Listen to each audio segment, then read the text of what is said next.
Hace muchos años llegué a una ciudad del interior de Pernambuco, allá en Brasil. Tenía una campaña evangelística, pero el pastor me dijo, mira, antes de ir al hotel, quiero que me acompañe al hospital.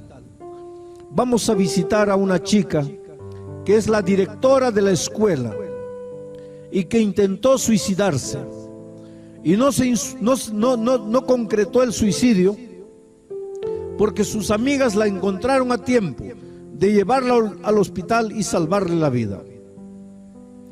Yo le pregunté, ¿me estás diciendo que la directora de nuestra escuela intentó cometer suicidio? El pastor me dijo, sí. Le dije, ¿pero cómo? ¿Qué es lo que sucedió? ¿Cómo es que una maestra cristiana decide quitarse la vida? Y el pastor me contó la historia. Tenía 37 años de edad. Como toda joven, como toda mujer soltera, su sueño era casarse. Y le pedía a Dios, Señor, ayúdame a encontrar un buen hombre cristiano, ayúdame a encontrar un príncipe azul, ayúdame a encontrar al hombre de mi vida, ayúdame a encontrar a una persona que va a compartir las cosas conmigo, la vida conmigo. Y clamaba a Dios y suplicaba a Dios y pedía a Dios y hacía ayuno y hacía vigilia y oraba a Dios y pedía a la iglesia que ore por él y pedía a sus amigos que oren por ella. En fin, ella oraba, mandaba mensajeros a Dios. Pero Jesús, así como en el caso de Lázaro, no venía. Ella llamaba y Jesús no respondía. Ella oraba y Jesús parece que no se interesaba en ella, porque el hombre de sus sueños no aparecía. Entonces recibió un llamado para trabajar en el desierto, en el semidesierto, allá en el interior del Brasil. Y entonces ella pensó, si en la ciudad grande no encontré una persona para casarme, ¿a quién voy a encontrar aquí en un pueblo tan pequeño? Pero fue y cumplió su misión y seguía orando, Señor, ayúdame a encontrar una persona. Y un día llegó a esa ciudad un muchacho bonito, un muchacho que cantaba bien, un muchacho que hablaba bien, un muchacho apuesto, y ella pensó, esta es la respuesta de Dios. Y ahora comenzó a orar en otro sentido. Señor, haz que este muchacho se fije en mí, haz que él mire para mí, haz que él se dé cuenta que yo existo. Y efectivamente el muchacho la miró y se enamoró y la invitó a salir, y en poco tiempo comenzaron a enamorar y se quedaron novios y marcaron la fecha del matrimonio. Y ella pensaba, Dios existe, Dios es bueno, Dios demoró, pero finalmente me ayudó a encontrar el hombre de mi vida. Dios respondió mi oración. Y iba a los cultos de oración y levantaba las manos al cielo y decía, gracias Dios mío, porque me mandaste a la persona que yo necesitaba para formar un hogar. Faltaba una semana para el matrimonio. Iglesia lista, invitaciones distribuidas, ajuar listo, vestido de novia listo, el banquete listo, todo listo. Faltaban 8 días para el matrimonio. Un día la directora de la escuela entra a un salón de clases y encuentra a su novio con otra profesora de escuela en una situación tan deprimente, tan escandalosa, que no habría más cómo llevar ese matrimonio adelante. Cuando vio aquella escena, ella quedó impactada, dio media vuelta y atravesó el patio de la escuela corriendo, desesperada, gritando, llorando. Salió a la calle y se dirigió para la casa.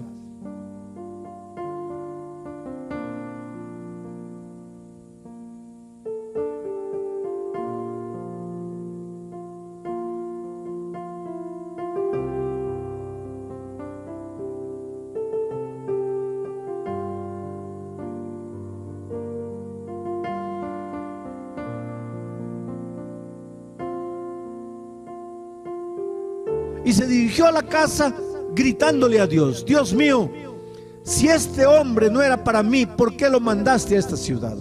Si este hombre no era para mí, ¿por qué permitiste que él se fijase en mí? Si este hombre no era para mí, ¿por qué hiciste que yo me enamorase de él? ¿Por qué? ¿Por qué? ¿Por qué? ¿Por qué? ¿Y por qué? No sé si te has dado cuenta ya que nuestra vida es un puñado de porqués. ¿Por qué mi hijo murió? ¿Por qué Dios no curó a mi padre? ¿Por qué perdí mi casa? ¿Por qué perdí aquel empleo? ¿Por qué fui para allá? ¿Por qué no estudié esto? ¿Por qué no me casé con aquella persona? ¿O por qué me casé con esta persona? ¿Por qué? ¿Por qué? ¿Por qué? ¿Y por qué? Finalmente, de tanto preguntarnos por qué, le estamos diciendo a Dios: tú eres el culpable de todo lo que me pasa. Porque si tú eres Dios, deberías haber intervenido en mi vida, deberías haber mostrado el camino. Y esta muchacha no pudo soportar el dolor, el impacto de lo que había visto, la tragedia de perder a su novia. Evidentemente ese matrimonio no se podía llevar a cabo. La desesperación fue tan grande que llegó a la casa, diluyó veneno para rata en agua y se tomó medio litro de veneno. Y si las compañeras en la escuela no hubiesen dicho entre ellas: mira, esta chica es capaz de cometer una locura, y no hubiesen corrido atrás de ella, ella se hubiera matado.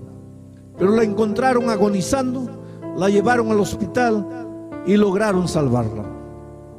Ahora el pastor me dice: vamos a visitarla. Y cuando entré al cuarto del hospital, el pastor le dijo: mira quién te traje. Ella levantó los ojos y me vio y empezó a llorar. Y me dijo: pastor, ¿por qué? No quiero que me digan nada, solo quiero que me diga por qué.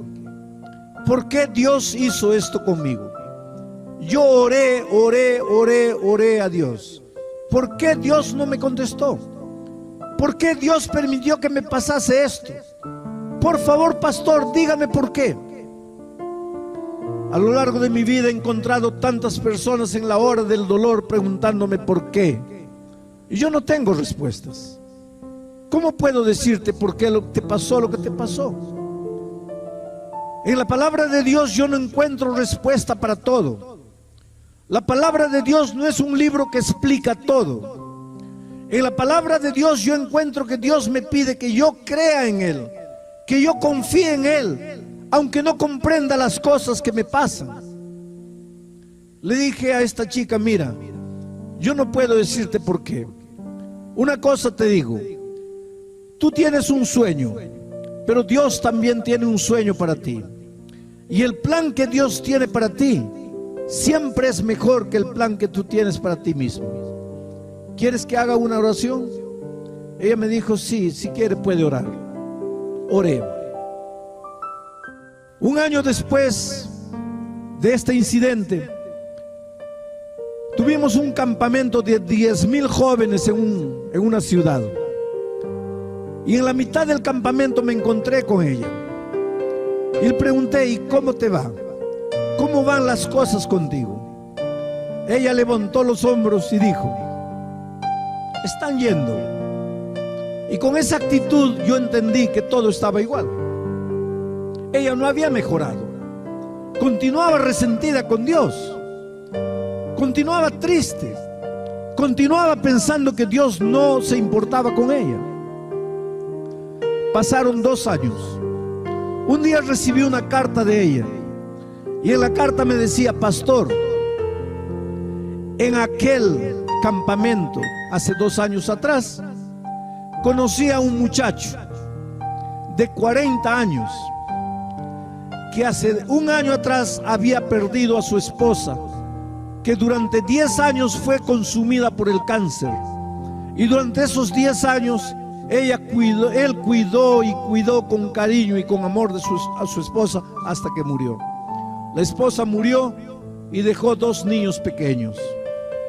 Y este hombre cristiano, sincero, maravilloso, ahora había dedicado su vida a cuidar de los hijos pequeños. Pero ellos se conocieron en el campamento, se escribieron, se correspondieron, empezaron a noviar. Y ahora ella 2 años después me mandaba la carta y me mandaba una invitación para su matrimonio. Y en la carta ella decía: pastor, este sí es el hombre que Dios tenía preparado para mí. Y hay otra cosa más. Los médicos dicen que yo no puedo tener hijos más, pero ahora Dios me ha hecho encontrar un hombre con 2 hijos pequeños. Quiere decir, Dios no me está dando solo un esposo, me está dando una familia completa, ya que yo no puedo tener hijos. ¡Qué Dios maravilloso! ¡Oh, cómo Dios es bueno conmigo! Y después abajo me escribía una nota y decía: pastor, ¿se acuerda de aquel muchacho por quien casi cometí suicidio? Pues él se casó con aquella profesora, porque la profesora ya estaba embarazada, esperando un hijo de él. Se casaron y hace 5 meses él se escapó con la hermana menor de la profesora. Ahora, pastor, yo entiendo por qué Dios no permitió que yo me case con él. Ahora entiendes. Pero en el momento te tomaste medio litro de veneno para rata. Pero ahora entiendes. ¿Tú te das cuenta cómo somos injustos con Dios? Oh querido, cuando Dios parece que no te responde, no es que no te responde, es que Él ya tiene la bendición. Dios no se ha olvidado de ti. Dios sabe que tú existes. Dios sabe lo que tú sufres. Dios sabe lo que tú ansías en tu corazón. Dios sabe tu sueño y quiere intervenir en tu vida. Pero para eso tienes que darle un lugar en tu corazón a Jesús. Tienes que confiar en Él. Tienes que ir a Él.